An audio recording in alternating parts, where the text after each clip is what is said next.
Los seres humanos necesitan que los toquen. No comprendo todas las profundidades de lo que eso implica espiritual o psicológicamente, pero el contacto humano es algo extremadamente importante. Hoy, en Renovando tu Mente, el toque de la adoración. Bienvenido nuevamente a Renovando tu Mente con el Dr. R.C. Sproul. Hoy continuamos con la 9ª entrega en una serie de enseñanza de 10 lecciones sobre la adoración. En esta interesante serie, el Dr. Sproul nos revela el retrato bíblico de la adoración que involucra todo nuestro corazón, alma y mente, así como la importante participación de cada uno de nuestros 5 sentidos. Además, nos recuerda la importancia de la belleza en la adoración, así como el valor de la liturgia. Las Escrituras declaran que debemos amar a Dios con todo lo que tenemos. Todo nuestro ser debe ser involucrado cuando adoramos a nuestro Dios viviente. En este episodio, hablaremos de otra dimensión de la adoración que quizá nunca hayas considerado. Acompáñame al salón de clases a escuchar una vez más al Dr. R.C. Sproul mientras examina la importancia del contacto humano en el contexto de la adoración cristiana. Cuando era estudiante de posgrado en Holanda, lo único que me distraía de estudiar todo el día era jugar al béisbol. Así que empecé a jugar béisbol con el club de béisbol de la ciudad de Bussum. En Holanda no hay béisbol profesional, pero sí dan importancia al béisbol amateur. Es muy importante. Cuando ya llevaba cierto tiempo jugando, un día me llamó por teléfono el redactor de deportes del periódico más importante de Holanda y me preguntó si estaría dispuesto a darle una breve entrevista. Acepté, pero me sorprendió que alguien tuviera interés en entrevistarme sobre el béisbol. Tuve la entrevista con él y él trajo a un fotógrafo y me tomó una foto. Lo que esperaba era que si esto se publicaba quedaría enterrado en las últimas páginas de la sección de deportes de ese periódico. Bueno, un par de días más tarde estaba leyendo el periódico y fui a la sección de deportes y, para mi sorpresa, vi mi foto, una foto mía enorme en la portada de la sección de deportes con un titular de 5 centímetros. Vi que esta entrevista era el artículo principal del informe del periódico de ese día y el titular de 5 centímetros decía esto: Americans Domini Handballspieler, que significa simplemente ministro americano es jugador de béisbol. Y mientras leía el artículo, de repente me di cuenta de lo que estaba pasando. El artículo no tenía nada que ver con mis proezas como jugador de béisbol. Lo que me convertía en noticia en aquel momento de la historia y que resultaba tan sorpresivo para el pueblo holandés era que un ministro ordenado, se deslizara por la tierra jugando al béisbol públicamente. Esto era absolutamente impensable para esa cultura. Yo estaba un poco sorprendido cuando empezamos a ir a la iglesia en Holanda con lo formal que era todo. El ministro predicaba vestido de smoking, con frac, y no había cántico al inicio del servicio religioso, sino que se entonaba un himno de apertura. Y cuando llegaba el momento en el que el dominí o ministro empezaba el servicio, entraba en el santuario por una puerta lateral y en el momento en que aparecía, la congregación se ponía de pie y cuando el ministro se sentaba, todos los demás se sentaban. Y al final del servicio, después de que él pronunciaba la bendición, todos se ponían de pie en su honor y después que él salía por la puerta lateral, eso era todo, no se le volvía a ver. Eso no me chocó tanto porque ya había aprendido el protocolo en la universidad, porque era lo mismo. Cuando iba a la Universidad Libre de Ámsterdam, yo asistía a las clases del profesor Berkouwer. Los estudiantes entraban y se sentaban en un gran anfiteatro, y cuando el profesor Berkouwer entraba en la sala, todo el mundo se levantaba y chasqueaba los talones, y él subía al estrado. Luego asentía con la cabeza y todo el mundo se sentaba y él empezaba su clase, que nunca debía ser perturbada o interrumpida por una pregunta de los estudiantes. Solo una vez vi al doctor Berkauer interrumpir su propia clase y fue en un día muy caluroso del año y yo estaba sentado en la parte alta del anfiteatro y estaba sudando con el abrigo puesto, así que me quité la chaqueta deportiva, la coloqué sobre el respaldo de mi silla y de repente Berkauer se detuvo en la mitad de su clase, me miró y dijo: ¿podría el estudiante estadounidense volver a ponerse el abrigo, por favor?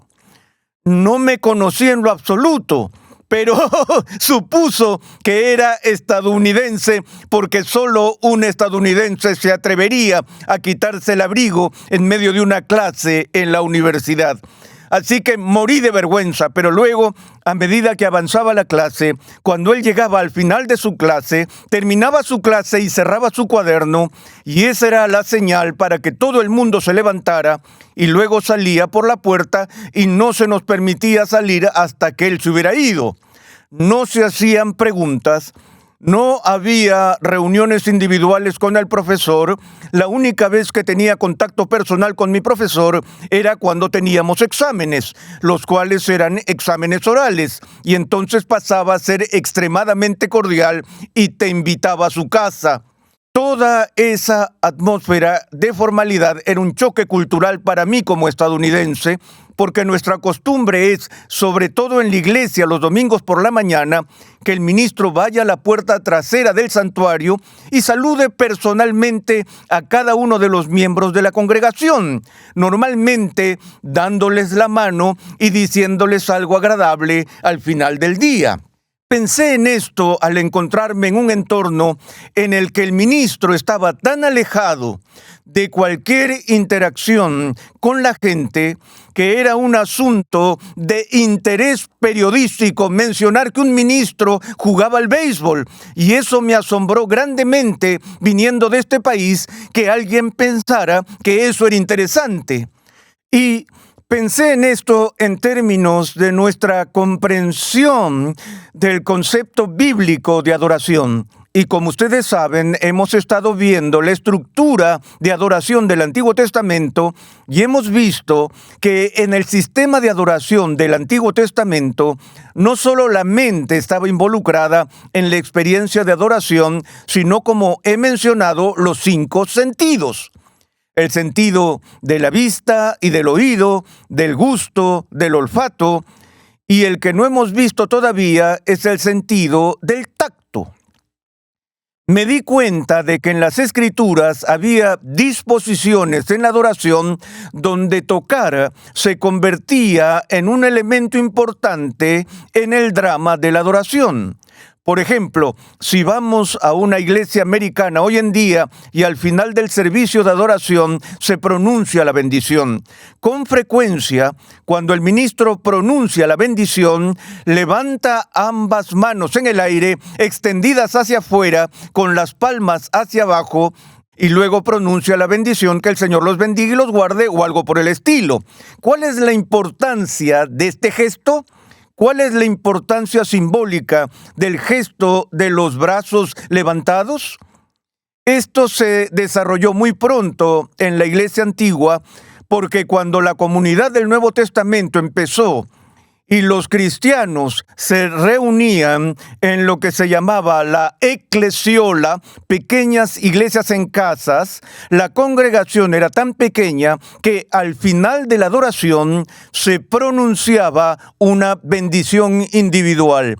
Una bendición es la palabra derivada del latín benedictio. Bene significa bien y dictio es la palabra de la que obtenemos la palabra hablar, y así una bendición es un buen dicho, y al final del servicio de adoración el obispo o el oficial que preside la congregación iba alrededor y físicamente imponía sus manos sobre la cabeza de cada adorador y pronunciaba una bendición especial para esa persona.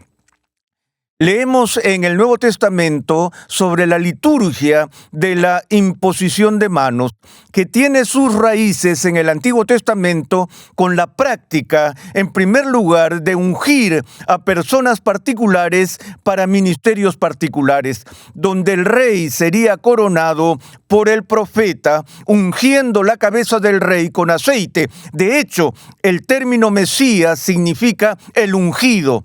Y el símbolo de que el aceite se colocaba sobre la cabeza del rey o sobre la cabeza del sacerdote o sobre la cabeza del profeta para consagrarlos, para apartarlos para su vocación sagrada, indicaba una transferencia o una imputación de la gracia divina o un otorgamiento del don del Espíritu Santo a esa persona en particular a fin de que pudiera ser capacitada para su cargo. No creían que hubiera algún poder mágico que pasara por los dedos de quien imponía las manos. Era un símbolo para la transferencia del poder de Dios a un ser humano. E incluso en la iglesia de hoy, la mayoría de las iglesias que ordenan a personas para cargos eclesiásticos, al clero o al ancianato, tienen algún tipo de servicio de ordenación que implica este gesto de la imposición de manos. Tengo que decir que nunca olvidaré mi propio servicio de ordenación, en el que en el momento de la consagración al ministerio, los miembros del presbiterio pasan al frente y hay una larga oración y todos los miembros del presbiterio se reúnen alrededor del ordenando y le imponen las manos sobre la cabeza. En las iglesias de tipo episcopal lo hace el obispo. Pero ese símbolo de imputación de la gracia se expresa de esa manera. Negativamente, en el Antiguo Testamento, en el día de la expiación, también existía la imposición de manos del sacerdote sobre la cabeza del macho cabrío expiatorio, donde simbólicamente el sacerdote ponía los pecados del pueblo sobre la cabeza del macho cabrío expiatorio antes de que fuera expulsado al desierto para ser exiliado de la comunidad. Así que todo este drama comunica algo sobre la naturaleza de Dios que tiene que ver con el toque humano. Podemos verlo a lo largo del Antiguo Testamento. Toma la experiencia que vivió Isaías en el templo cuando tuvo la visión de la santidad de Dios y se sintió abrumado por el sentimiento de culpa. ¿Qué hace Dios? Dios ordena a uno de los serafines que vaya con unas tenazas al altar y tome un carbón encendido del altar, vuele sobre él y coloque ese carbón sobre los labios de Isaías, con el propósito de purgar a Isaías de sus pecados.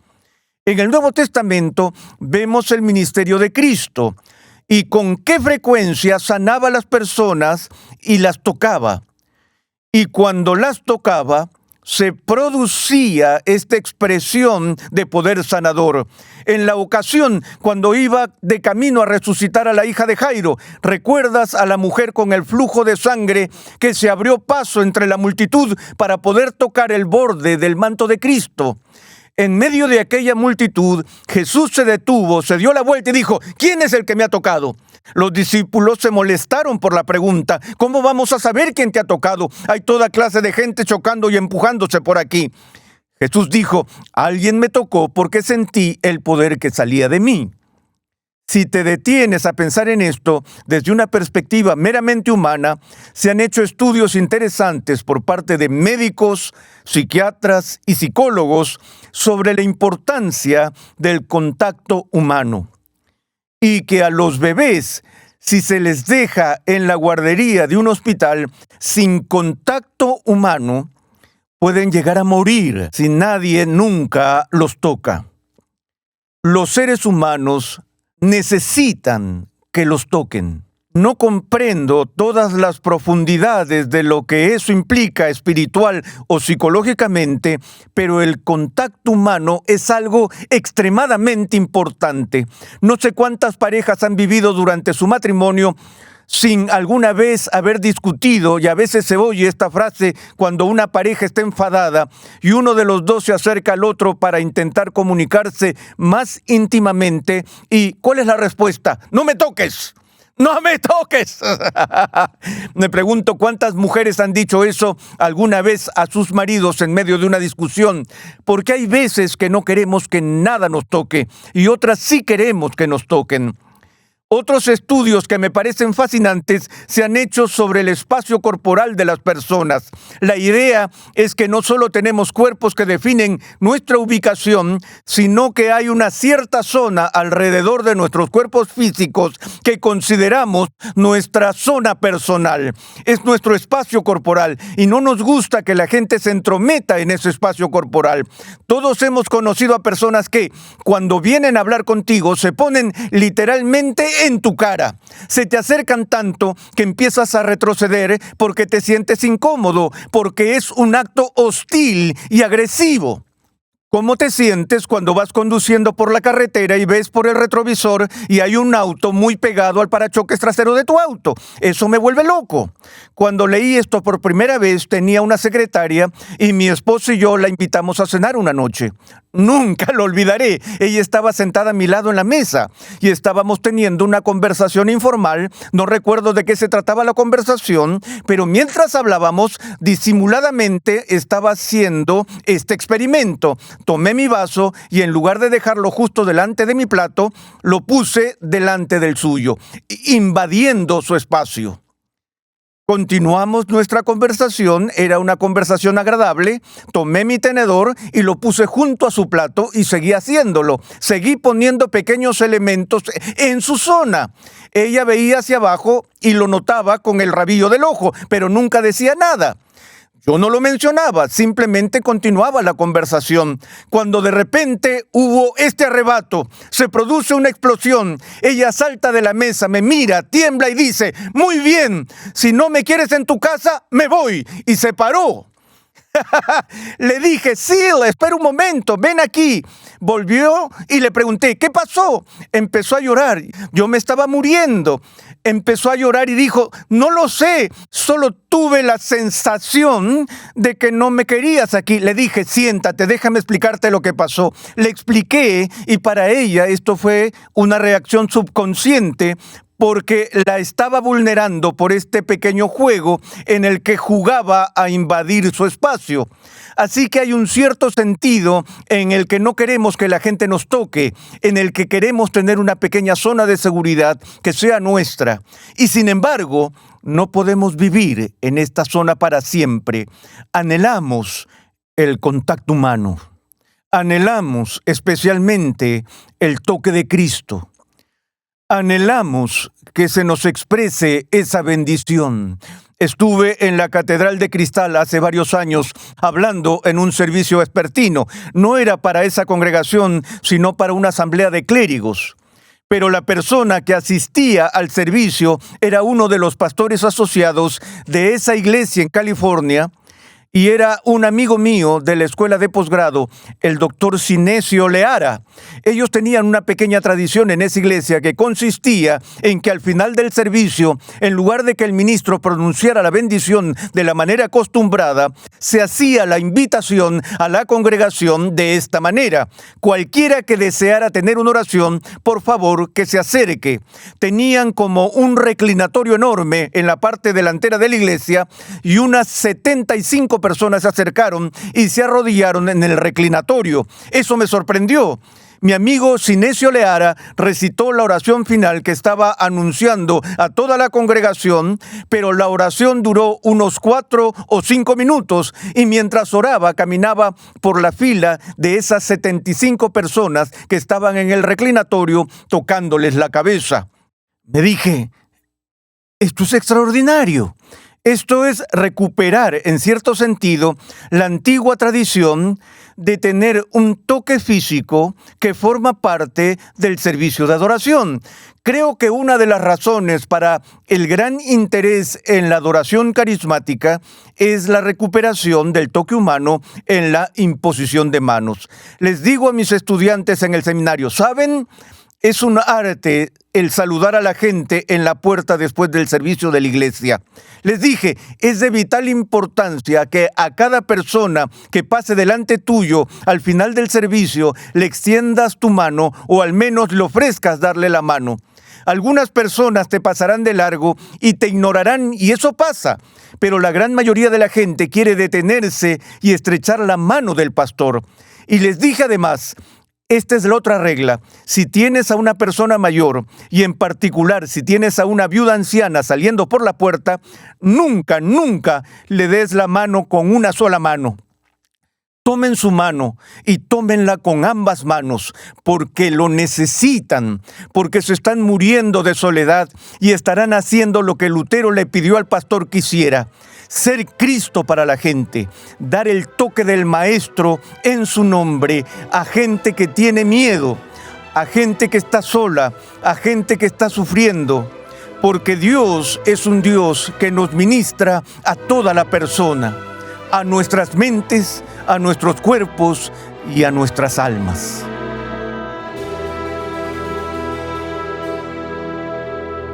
Estás escuchando Renovando tu Mente mientras continuamos con una edificante serie de enseñanza sobre la adoración. En un momento regresamos con el Dr. R.C. Sproul para concluir esta lección. Pero antes te invitamos a visitar nuestra página web renovandotumente.org, donde podrás solicitar gratuitamente la guía de estudio de esta serie.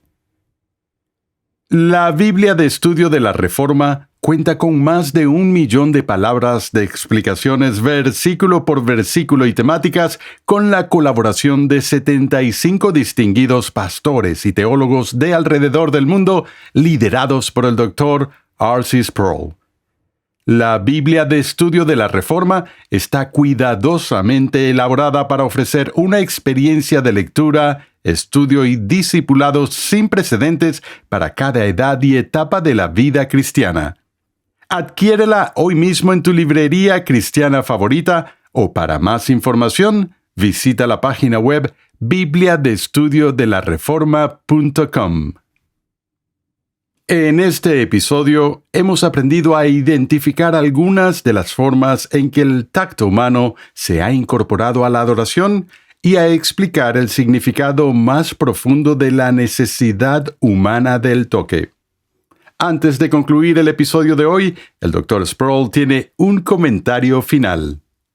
Hemos hablado del papel del tacto en la adoración. No me refiero a una forma grosera de contacto físico. Estoy hablando del toque de misericordia, el toque de bondad.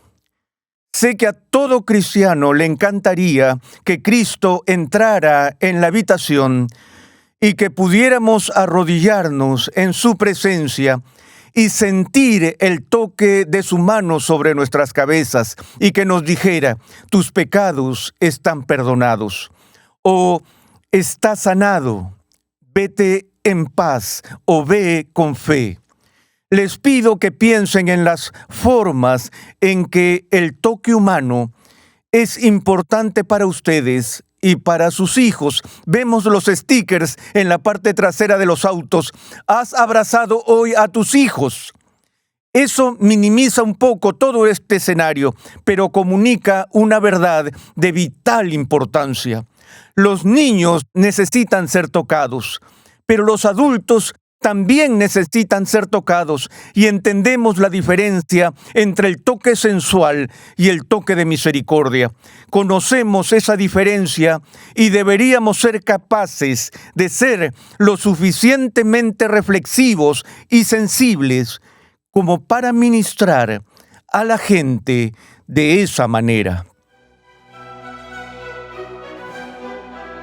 En nuestros días hay una gran controversia sobre lo que es apropiado en el culto cristiano. Las líneas de batalla a menudo se trazan entre los que apoyan lo que se llama adoración litúrgica y los que apoyan lo que se llama adoración no litúrgica. En el último episodio de esta serie, el Dr. Sproul explicará por qué esto es en realidad un falso dilema y por qué todo culto es litúrgico y formal hasta cierto punto. Hay alguna forma en cada servicio de adoración al que asistes, por lo que realmente no existe tal cosa como la adoración informal en el sentido literal. Toda adoración sigue algún tipo de forma, y recuerden que antes dije que toda forma es una forma de arte y toda forma de arte comunica algo. Así que el asunto no es si vamos a tener forma o estructura para nuestra adoración o si vamos a tener liturgia, sino si vamos a tener un cierto tipo de liturgia o un cierto tipo de forma para nuestra adoración. Acompáñanos en la próxima edición de Renovando tu Mente. Dios llama a su pueblo a ser transformado por la renovación de su mente. Es por esta razón que transmitimos una enseñanza que expone las glorias de Dios reveladas en la Biblia en el contexto de la cultura, la filosofía, la apologética, la ética y la historia de la Iglesia. Te invitamos a escuchar nuestro siguiente episodio y a unirte a nuestra gran comunidad virtual en las redes sociales.